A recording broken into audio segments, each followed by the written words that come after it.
The White Sybil by Clark Ashton Smith.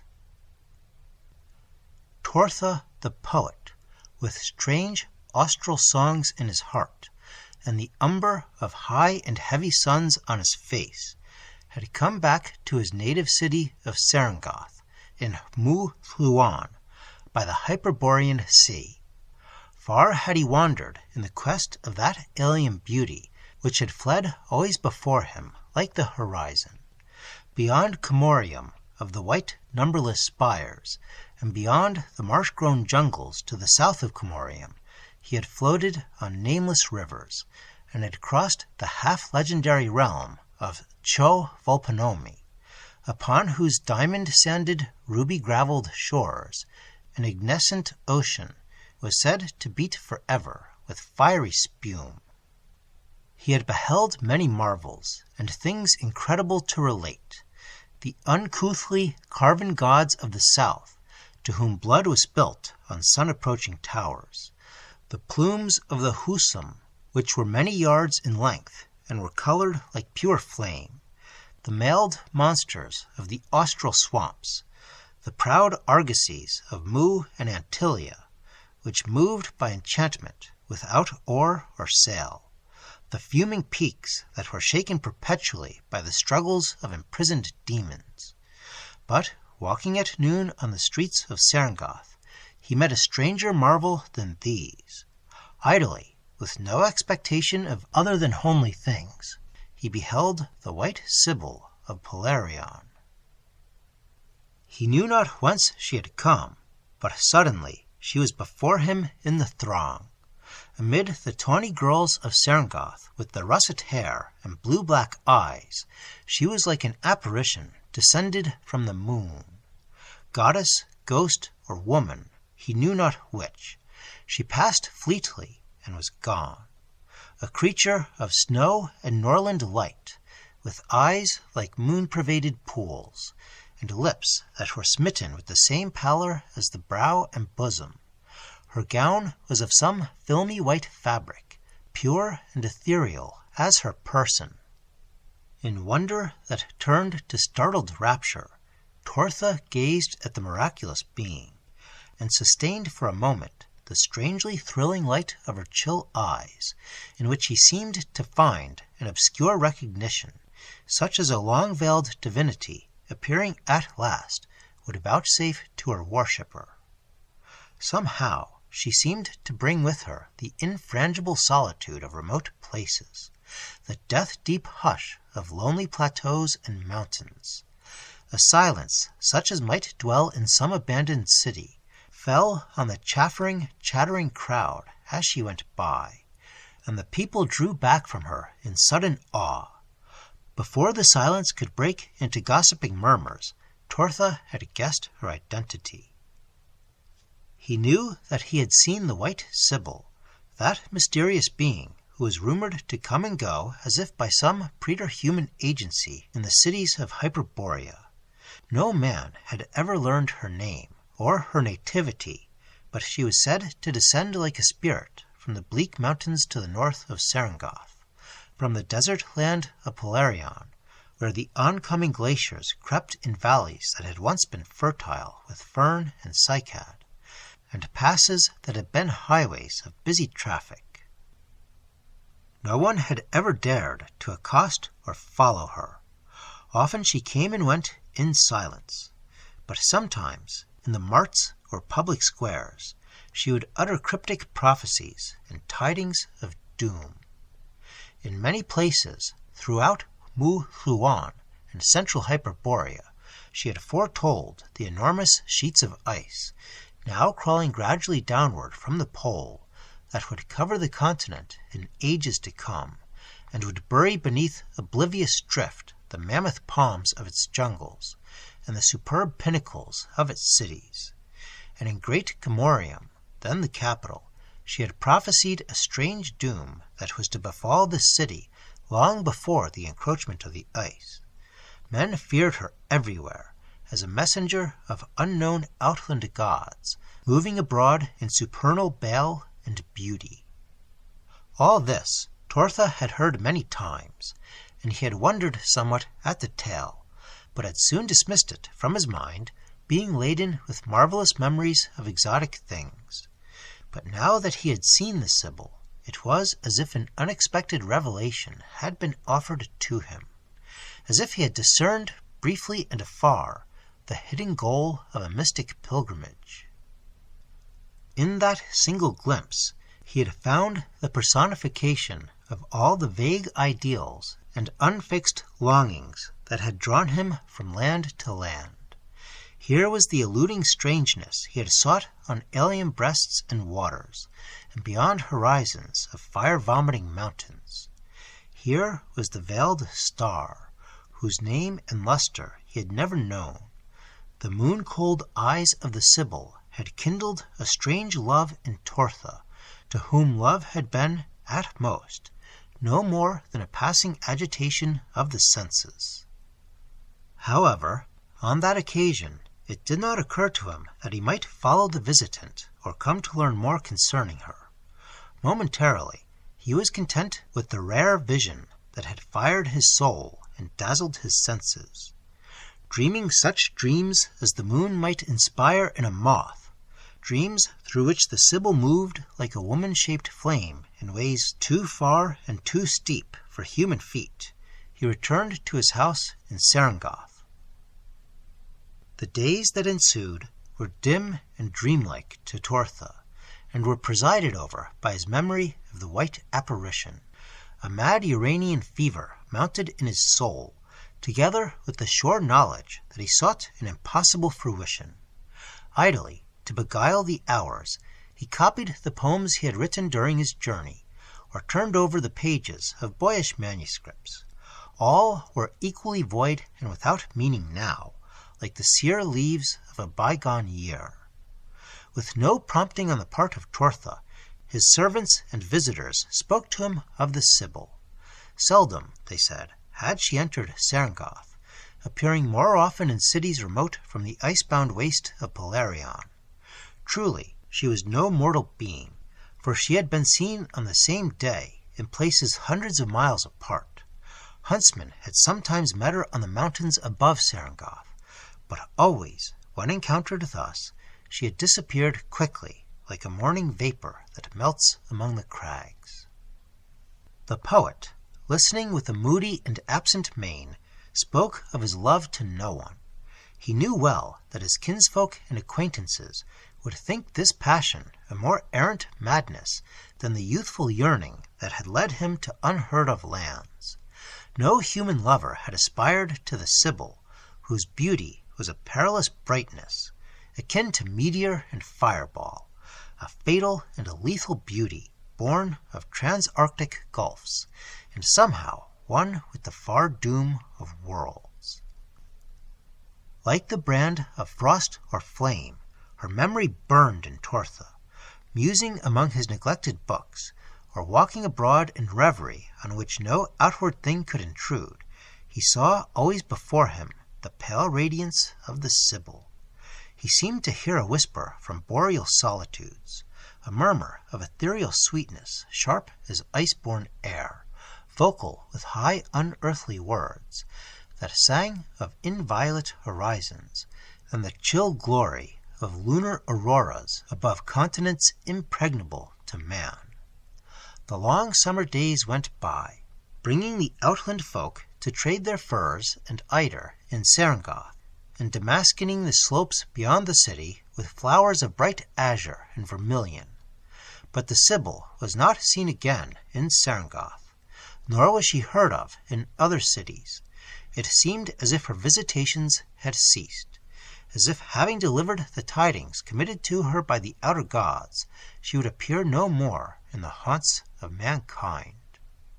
Amid the despair that was twin to his passion, Tortha had nurtured a hope that he might again behold the visitant. Slowly the hope grew fainter, but left his longing undiminished. In his daily walks he now went farther afield, leaving the house and streets and turning toward the mountains that glowered above Serengoth, guarding with icy horns the glacier-taken plateau of Polarion. Higher he went each day on the hills, lifting his eyes to the dark crags from which the Sybil was rumored to descend. An obscure message seemed to call him on, and still, for a time, he did not dare to obey the summons wholly, but turned back to Serengoth. There came the forenoon when he climbed to a hill meadow from which the roofs of the city were like littered shells beside a sea whose tumbling billows had become a smooth floor of turquoise. He was alone in a world of flowers, the frail mantle that summer had flung before the desolate peaks. The turf rolled away from him on every hand in broad scrolls and carpentries of flaming color. Even the wild briars had put forth their fragile, sanguine-tinted blossoms, and the very banks and precipices were heavily arazed with low-hanging bloom. Tortha had met no one, for he had long since left the trail by which the squat mountain people came to the city. A vague prompting, which seemed to include a promise unspoken by any voice, had led him to this lofty meadow from which a crystal rill ran seaward amid the bright cascades of flowers. Pale, diaphanous beneath the sun, a few cirrus clouds went floating idly toward the pinnacles, and the quarrying hawks flew oceanward on broad red wings. A perfume, rich as temple incense, rose from the blossoms whereon he had trampled. The light lay still and heavy upon him, dazzling his senses, and Tortha, a little weary from his climbing, grew faint for a moment with some strange vertigo. Recovering, he saw before him the white Sybil, who stood amid the flowers of blood-red and cerulean, like a goddess of the snow attired in veils of moonflame. Her pale eyes, pouring an icy rapture into his veins, regarded him enigmatically. With a gesture of her hand that was like the glimmering of light on inaccessible places, she beckoned him to follow, as she turned and went upward along the slope above the meadow. Tortha had forgotten his fatigue, had forgotten all but the celestial beauty of the Sybil. He did not question the enchantment that had claimed him, the wild Uranian ecstasy that rose in his heart. He knew only that she had reappeared to him, had beckoned him, and he followed. Soon the hills grew steeper against the overtowering crags. The barren ribs of rocks emerged gloomily through the mantling flowerage. Without effort, light as a drifting vapor, the Sybil climbed on before Tortha. He could not approach her, and though the interval of distance between them increased at times, he did not altogether lose sight of her luminous figure. Now he was among bleak ravines and savage scarps, where the Sybil was like a swimming star in the chasmal, crag-flung shadows. The fierce mountain eagles screamed above him, eyeing his progress as they flew about their eyries. The chill trickle of rills, born of the eternal glaciers, fell upon him from over-beetling ledges, and sudden chasms yawned before his feet, with a hollow roaring of vertiginous waters far below.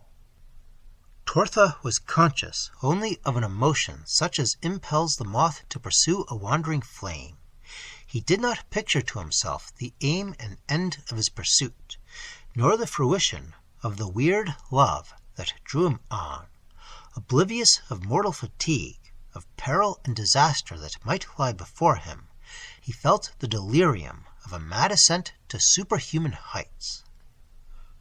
Above the wild ravines and escarpments, he came to a lofty pass that had led formerly between Mu-Hluan and Polarion. Here an olden highway, creviced and chasmed, and partly blocked with debris of avalanches and fallen watchtowers, ran between walls of winter-eaten rock. Down the pass, like some enormous dragon of glittering ice, there poured the vanguard of the boreal glaciers to meet the Sybil and Tortha. Amid the strange ardor of his ascent, the poet was aware of a sudden chill that had touched the noontide. The rays of the sun had grown dull and heatless. The shadows were like the depths of ice-hewn Arctic tombs. A film of ochreous cloud, moving with magical swiftness, swept athwart the day, and darkened like a dusty web, till the sun glowed through it, lifeless and pale as a moon in December. The heavens above and beyond the pass were closed in the curtains of leaden-threaded gray. Into the gathering dimness, over the glacier's matriculated ice, the Sybil sped like a flying fire, paler and more luminous against the somber cloud. Now Tortha had climbed the fretted incline of the ice that crawled out from Polarion. He had gained the summit of the pass that would soon reach the open plateau beyond. But like a storm raised up by preterhuman sorcery, the snow was upon him now in spectral swirls and blinding flurries. It came as with the ceaseless flight of soft, wide wings, the measureless coiling of vague and pallid dragons. For a time he still discerned the Sybil, as one sees the dim glowing of a sacred lamp through altar curtains that descend in some great temple. Then the snow thickened till he no longer saw the gliding gleam, and knew not if he still wandered through the walled pass, or was lost upon some bournless plain of perpetual winter. He fought for breath in the storm-stifled air. The clear white fire that had sustained him seemed to sink and fall in his icy limbs. The unearthly fervor and exaltation died away, leaving a dark fatigue, an ever-spreading numbness that rose through all his being. The bright image of the Sybil was no more than a nameless star that fell with all else he had ever known or dreamed into gray forgetfulness. Tortha opened his eyes to a strange world. Whether he had fallen and had died in the storm, or had stumbled on somehow through its white oblivion, he could not guess. But around him now was no trace of the driving snow, or of the glacier-shackled mountains. He stood in a valley that might have been the inmost heart of some boreal paradise, a valley that was surely no part of waste Polarion. About him the turf was piled with flowers that had the frail and pallid hues of a lunar rainbow. Their delicate forms were those of the blossoms of snow and frost, and it seemed that they would melt and vanish at a touch. The sky above the valley was not the low-arching, tender turquoise heaven of Mu-Luan, but was vague, dreamlike, remote, and full of an infinite violescence, like the welkin of a world beyond time and space. Everywhere there was light, but Tortha saw no sun in the cloudless vault. It was as if the sun, the moon, the stars had been molten together ages ago and had dissolved into some ultimate, eternal luminescence. Tall, slender trees, whose leafage of lunar green was thickly starred with blossoms delicate as those of the turf, grew in groves and clumps above the valley and lined the margin of a stilly flowing stream that wound away into measureless, misty perspectives. Tortha noticed that he cast no shadow on the flowered ground. The trees, likewise, were shadowless, and were not reflected in the clear, still waters. No wind lifted the blossom-heavy boughs, or stirred the countless petals amid the grass. A cryptic silence brooded over all things, like the hush of some supernal doom. Filled with a high wonder, but powerless to surmise the riddle of his situation, the poet turned as if at the bidding of an imperatory voice. Behind him, and near at hand, there was an arbor of flowering vines that had draped themselves from tree to tree.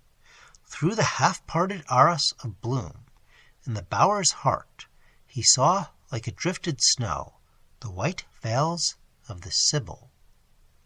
With timid steps, with eyes that faltered before her mystic beauty, and a flaming as of blown torches in his heart, he entered the arbor. From the bank of blossoms on which she reclined, the Sybil rose to receive her worshipper. Of all that followed, much was forgotten afterwards by Tortha.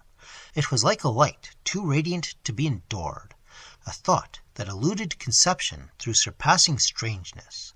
It was real beyond all that men deem reality, and yet it seemed to Tortha that he, the Sybil, and all that surrounded them were part of an after-mirage on the deserts of time, that he was poised insecurely above life and death in some bright, fragile bower of dreams.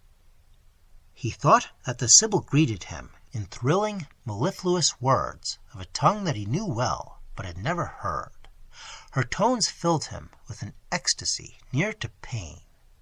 He sat beside her on the fairy bank, and she told him many things, divine, stupendous, perilous things, dire as the secret of life, sweet as the lore of oblivion, strange and immemorable as the lost knowledge of sleep.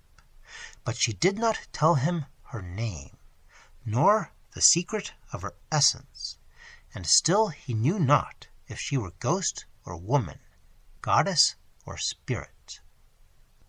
Something there was in her speech of time and its mystery, something of that which lies forever beyond time, something of the grey shadow of doom that waits upon the world and sun, something of love that pursues an elusive, perishing fire, of death, the soil from which all flowers spring, of life that is a mirage on the frozen void. For a while, Tortha was content merely to listen. A high rapture filled him. He felt the awe of a mortal in the presence of a deity. Then, as he grew accustomed to his situation, the woman-like beauty of the Sybil spoke to him no less eloquently than her words. Vacillant by degrees, like a tide that lifts to some unearthly moon, there rose up in his heart the human love that was half of his adoration. He felt a delirium of desire mixed with the vertigo of one who has climbed to an impossible height. He saw only the white loveliness of her divinity, and no longer did he hear clearly the high wisdom of her speech. The Sybil paused in her ineffable discourse, and somehow, with slow, stumbling words, he dared to tell her of his love. She made no answer, gave no gesture of assent or denial, but when he had done, she regarded him strangely, whether with love or pity, sadness or joy, he could not tell. Then, swiftly, she bent forward and kissed his brow with her pallid lips. Their kiss was like a searing fire or ice, but mad with his supreme longing, Tortha strove rashly to embrace the Sybil. Dreadfully, unutterably, she seemed to change in his arms as he clasped her, to become a frozen corpse that had lain for ages in a flow-built tomb, a leper-white mummy in whose frosted eyes he read the horror of the ultimate void. Then she was a thing that had no form or name, a dark corruption that flowed and eddied in his arms, a hueless dust, a flight of gleaming atoms that rose between his evaded fingers. Then there was nothing, and the fairy-tinted flowers about him were changing also, were crumbling swiftly, were falling beneath flurries of white snow. The vast and violet heaven, the tall slim trees, the magic unreflecting stream, the very ground under him, all had vanished amid the universal whirling flakes. It seemed to Tortha that he was plunging dizzily into some deep gulf, together with that chaos of driven snows. Gradually, as he fell, the air grew clear about him, and he appeared to hang suspended above the receding, dissolving storm. He was alone in a still, funeral, starless heaven, and below, at an awesome and giddying distance, he saw the dimly glittering reaches of a land sheathed with glacial ice from horizon to far-curved horizon. The snows had vanished from the dead air, and the searing cold, like the breath of the infinite ether, was about Tortha. All this he saw and felt for a timeless instant. Then, with the swiftness of a meteor, he resumed his fall toward the frozen continent, and like the rushing flame of a meteor, his consciousness dimmed and went out on the bleak air, even as he fell. Tortha had been seen by the half-savage people of the mountains as he disappeared in the sudden storm that had come mysteriously from Pelarion. Later, when the blinding flurries had died down, they found him lying on the glacier. They tended him with rough care and uncouth skill, marveling much at the white mark that had been imprinted like a fiery brand on his sun-swart brow. The flesh was seared deeply, and the mark was shaped like the pressure of lips. But they could not know that the never-fading mark had been left by the kiss of the white Sybil. Slowly, Tortha won back to some measure of his former strength, but ever afterward there was a cloudy dimness in his mind, a blur of unresolving shadow, like the dazzlement in eyes that have looked on some insupportable light. Among those who tended him was a pale maiden, not uncomely, and Tortha took her for the Sybil in the darkness that had come upon him. The maiden's name was Ilara, and Tortha loved her in his delusion. And, forgetful of his kin and his friends in Serengoth, he dwelt with the mountain people thereafter, taking Ilara to wife and making the songs of the little tribe.